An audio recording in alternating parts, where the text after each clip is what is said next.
What's up, everybody? How y'all doing? It is your girl, your diva in knowledge, Lady Mocha. Represent Mocha's Cafe de Paris, where I'm always serving you wisdom, knowledge, and spiritual awareness. But today I'm going to be serving y'all something totally different, directly from my kitchen. Tonight, on tonight's menu, I'm going to be serving y'all my fried croaker fish. All right? So for all of y'all who are not really big on fish, or those of you who really do love fish, I will definitely tell you, croaker is definitely one of the best fish that I preferably like, due to the fact that it is a very large type of fish. This is enough for one person. I always get 2 pieces, one for me, one for my husband. I got this near my local fish market, seafood market near my area. So I'm sure you can go to any fish market or seafood market in your area and just ask for croaker, and it's going to look like this. And normally the way I get it cut, y'all, is I get the head cut off, and I also get them to slit the fish down a little bit, halfway in the middle, not all the way down, because fish is a very, very thin, delicate type of meat. So what I've noticed is whenever I used to get it sliced all the way down, when it was time for me to flip the fish over, back and forth, that way I can make sure both sides are cooked. What I would notice is, because the fish it's kind of thin once you fillet it, the fish would pretty much break apart as I was flipping it with the spatula. So to eliminate that, what I do now is I just tell them to halfway cut it, just enough to where when I do fry it, it's still the middle of the fish is getting fried and cooked inside and out. So it's just easier if you do it that way, but everybody has their own preference. But for me, this is a big type of fish, y'all. So I normally just get them halfway slitted, okay? So usually I get the head cut off and I get it halfway slit. Yeah, I like this a little bit. And I also have them to slit it. As you can see, I got 2 slits on the side. Now, for those of you who are not really good at guesstimating how long it takes for a fish to thoroughly cook all the way through, in and out, it is just best to slit it. I also do the same thing with chicken. I'll poke little holes in chicken. It's just extra assurance that you're not leaving the fish halfway undone, or it's not being fried all the way. You're getting the outside and the inside, because it's very easy for the outside to look like it's done, but the inside of your fish will not be done. So it's just better to get it slit on both sides. That way, when you're frying that fish, you're not missing a beat, okay? So as you can see, y'all, my ingredients are very, very simple. I have here what's called, I like to call this my egg mixture. It's just plain egg, nothing fancy about it. All I did was get 1 egg, and all I did was take a fork and just kind of whip it. And that's all I did. I didn't do anything fancy to the egg. So this would be my egg wash, y'all.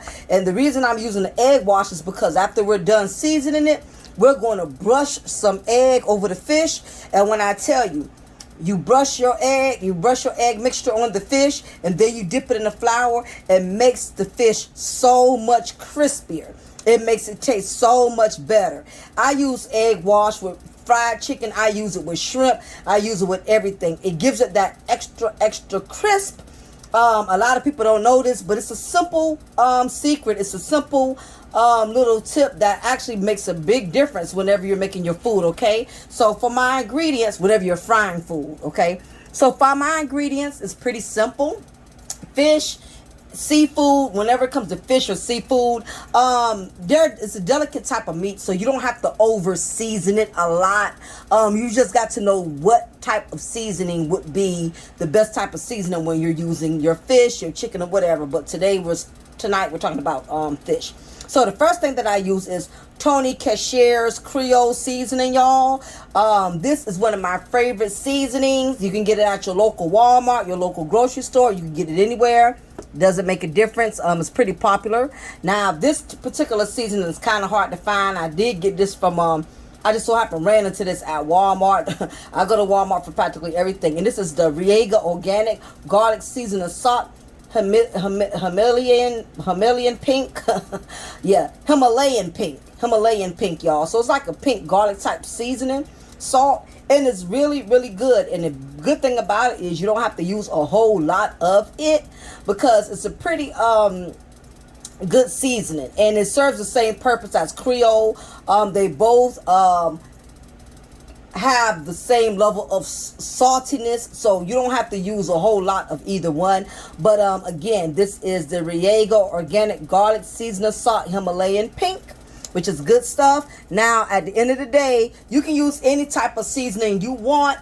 Again, everybody has their preference. If you just want to use plain salt and pepper, that's your business. But these are the two type of seasonings I normally use when it comes to my fish. Also, I have, this is the game changer, y'all. This is, when I tell you, this is one of my favorite seasoned flours in the world. I actually bought my mama a bag and she flipped. Okay, I just bought her a bag 2 days ago. I got her hooked on it. This is called Lefty's Spices. Look like it's by a black guy or whatever, but nevertheless, he has his own fish and chicken mix. You can oven pan or deep fry with this seasoning. When I say this seasoning is the bomb, it is the best. I recommend y'all do not sleep on this, man. This is some good stuff. I'm addicted to Lefty's Spices, all right? So make sure y'all check it out. Believe it or not, Walmart didn't have that. Kroger's, I don't know if y'all got a local Kroger's in your state, in your residence. But if not, Amazon probably has this, because Amazon practically has everything. Also, I wanted to add another seasoning just in case.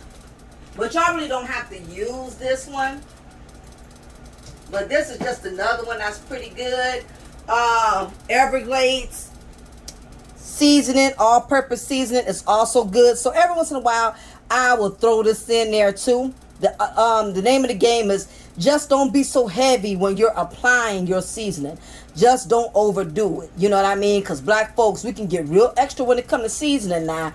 All right. So anyway, no further ado, we're going to go ahead and get this started, y'all, because I know y'all been waiting and anticipating. So let's go ahead and get it started.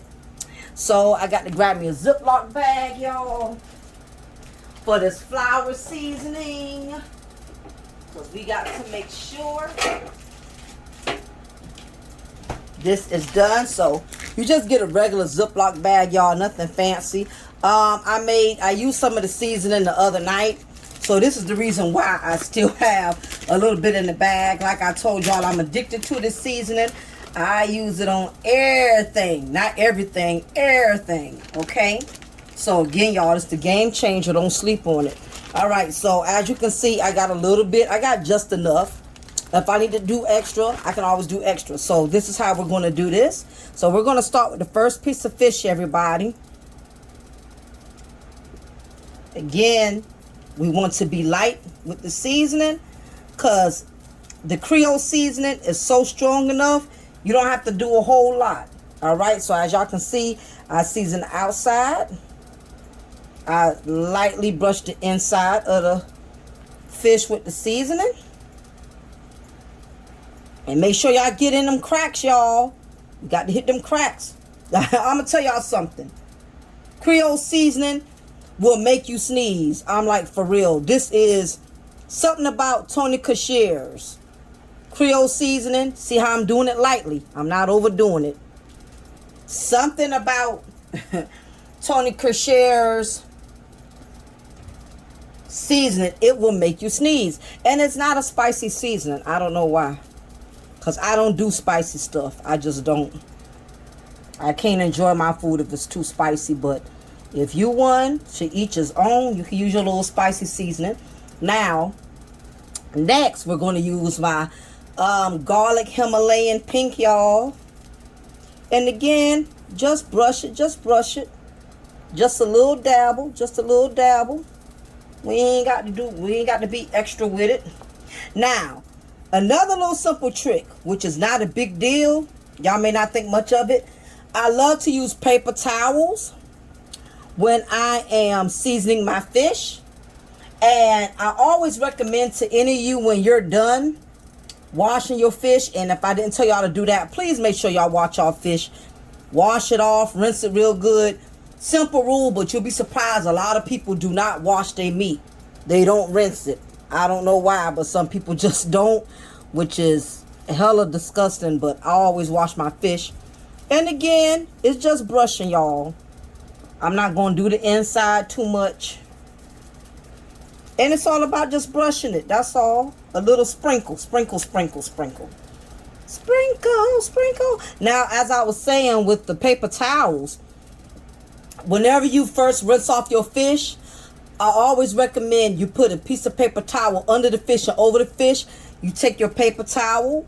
This is before you season it, y'all. As soon as you got done rinsing it off, and you just put your paper towel over it and you dampen it. Because something about when a meat is still really wet, whether it's chicken, pork chops, or whatever, it doesn't get the full effect of the seasoning. You don't get the full effect of the flavor of the seasoning because it's still drenched in water. So always make sure that you pat your meat really good like a baby before you apply seasoning to it, okay? So we got both sides down packed. This should be plenty because, again, this is enough for seasoning. We don't need to add any extra because we're already going to dip it in the seasoning flour. So guess what? Even if it's a little under seasoned, Lefty Spices is going to take care of that anyway once we dip it in there, okay? So as y'all can see, I have what's called my egg wash. And this is what's going to give it that extra crispy kick. So as y'all can see, I got me a little brush here. Keep your little brush on standby. And look at how I just brush. I lightly brush it. Lightly brush it. Don't overdo the egg. We don't have to overdo it. Do just enough to shiny it up. Do just enough to shiny it up. You don't have to egg the inside of the fish. You don't have to do that. Just the outside. Look how I lightly brush it. See, it's just a little brush. I don't want to over brush it because, again, I do not want to take the seasoning. I don't want to rub the seasoning off of the fish, okay? So just enough, just enough. See, that's pretty. That's really, really good right there, y'all. So our fish will be good to go. And because it's a big fish, I'm just going to add some more seasoning. Because it's a big fish, of course, I'm only put one in the bag at a time. Okay? When I say this is a big sucker joker here. So, as y'all can see, y'all, it barely want to fit, but it's all good.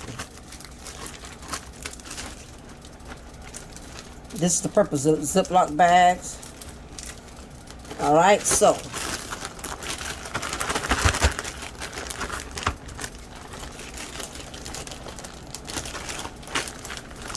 we just want to make sure that fish from top to bottom, see, it's getting coated really well. It's getting coated really good. All right. So that's our first piece. And we're going to grab a little pan.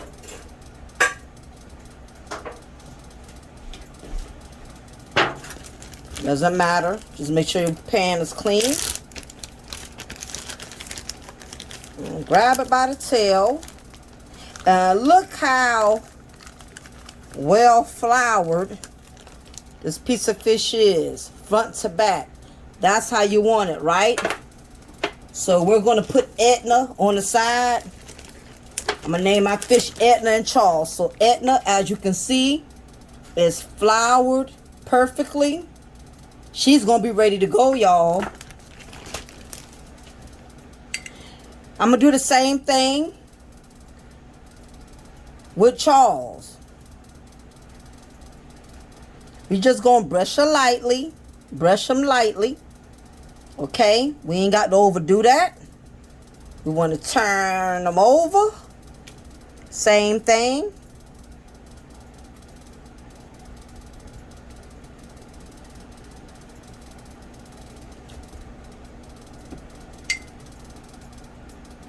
See, that's a nice little coating.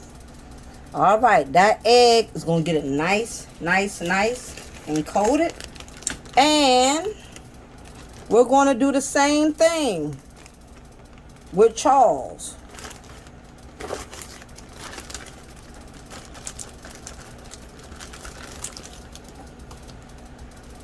I had to mention I like to use paper towels because see it's less mess.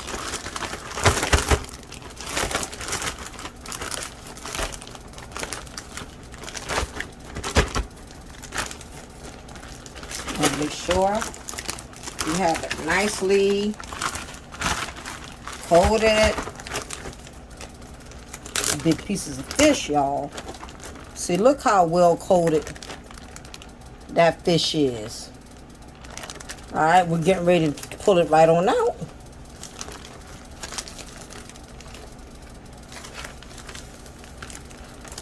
Ta-da!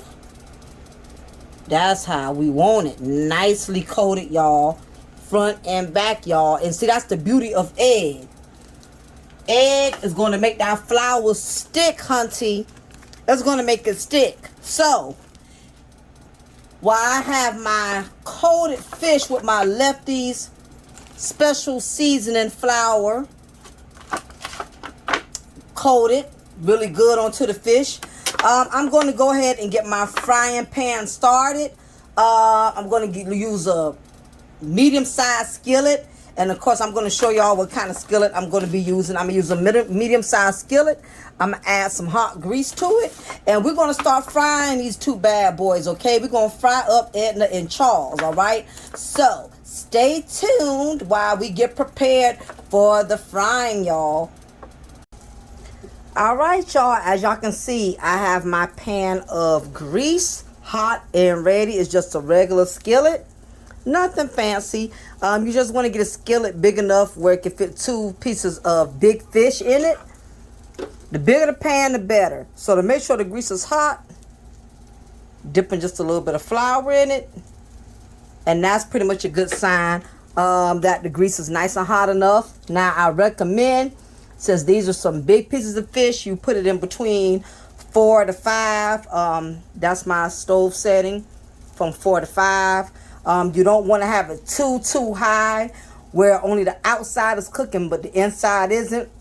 So at this point, our fish is ready to go.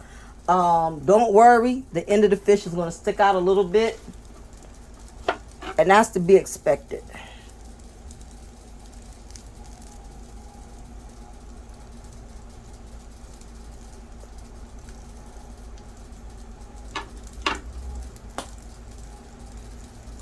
Okay, and we're going to put the other one in, and we're just going to have it on the side. I don't worry about the fin because we don't eat the fin like that. You get what I'm saying? So I'm not worrying about the fin sticking out where it's not like we're going to eat that part or whatever. So at this point, what we're going to do is we're just going to be monitoring these big old pieces of fish because, again, we want to make sure both sides cook the way that it should cook.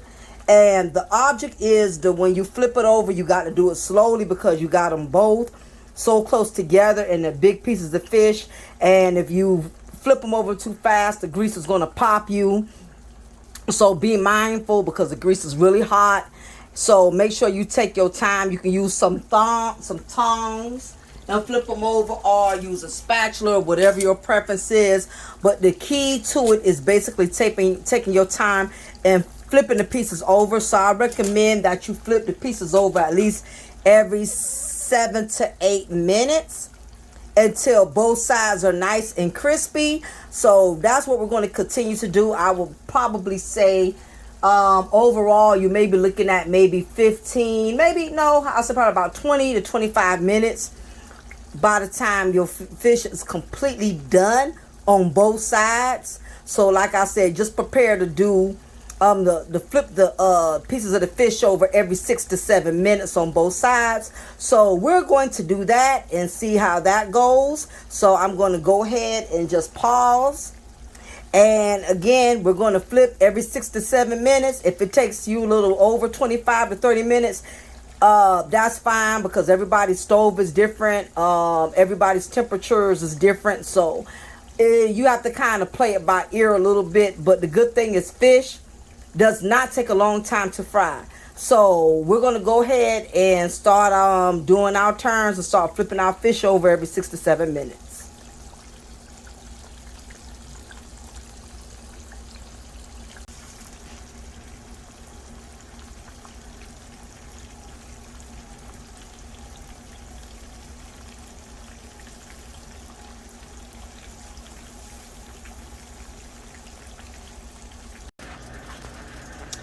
All right, y'all. This is it. This is the final outcome of my fried croaker fish, y'all.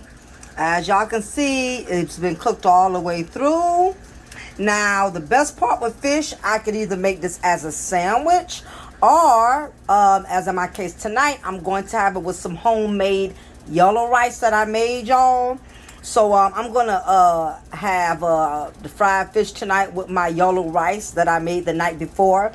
I'm going to also do a recipe. I'm going to also do a live stream. Well, not a live stream, but I'm going to also do a pre-recorded video on how to do homemade yellow rice. I think it's so convenient instead of always having to go to the store to buy yellow rice when you already have white rice. All you got to do is make it yellow and add the proper ingredients and you'll already have some yellow rice. But anyway, that is what I'm going to have tonight with my croaker fried fish, some yellow rice. Again, you can have this as a fish sandwich, or you can have this with crab rice, or you can have it with potato salad. I mean, whatever your preference is as far as for a side dish. But yep, y'all, it's going down in the DM. It's going down in the DM. So again, I want to thank y'all for attending my first Mocha's Kitchen recipes. So I'm going to be doing a few more because I notice every time I post something in the community tab, you know, y'all be wanting to know the recipes. Y'all be asking me how do I make certain things. So that's what I'm going to start doing. I'm not going to say what I'm going to do next because I know I'm very indecisive. But anyway, keep tuning in, y'all. Let me know what y'all think. Let me know how did y'all fried fish turn out. If I wasn't thorough enough, I didn't explain something, please let me know. It was the first time I did a video actually doing a recipe. So y'all, let me know if there's anything I could have been a lot more specific about or detailed about.